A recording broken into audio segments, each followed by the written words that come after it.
Hello everybody. So for the purpose of this SBAR assignment, I chose to go with therapeutic communication as my topic. I did find a research article that also focused on this type of communication. Nurses serve a role as the patient's advocates and must preserve a therapeutic and professional nurse-patient relationship. Therapeutic communication involves direct face-to-face contact that focuses on enhancing the physical and emotional well-being of the patient. Within therapeutic communication, there is nonverbal and verbal information being exchanged between the nurse and the patient. So when looking at therapeutic communication, a study was done at Kampoanoki Teaching Hospital where a group of individuals who had been admitted for a minimum of 3 to 4 days interacted with registered nurses who were employed full-time and having worked for 4 months or more at KATH. The purpose of this study was to explore the perceived barriers of effective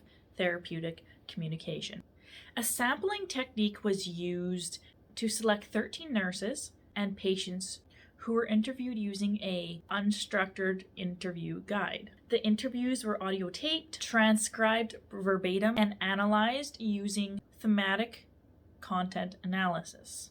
So what did this study find? The study found that not only were patient-related characteristics becoming barriers of therapeutic communication, but also that nurse-related characteristics were becoming barriers of therapeutic communication. So the study found that patient-related characteristics that were identified as barriers of therapeutic communication included socio-demographic characteristics, patient-nurse relationship, language, misconception, as well as pain.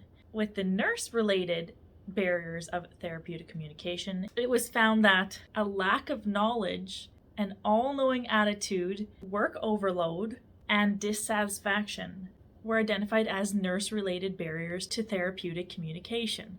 This is very important insight because that means that not only are the patients affecting therapeutic communication, the nurses are as well. That means that as nurses, we can control how much therapeutic communication is effective.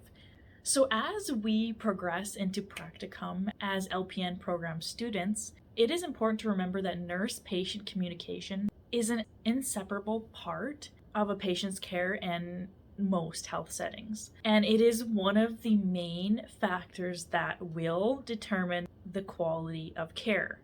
We can put extra focus onto exercising therapeutic communication by making sure that we invest into continued lifelong learning and growth. Being a nurse is lifelong learning. So in order to make sure that each scenario we step into, we have the most knowledge we possibly can about, we'll eliminate that barrier of therapeutic communication. Along with this, we should make sure that we are keeping an attitude that is optimistic and professional, and always being aware of our capabilities, stress, and overall health, making sure that our workload isn't too much for us so that we come to work ready to engage in effective therapeutic communication with each one of our patients.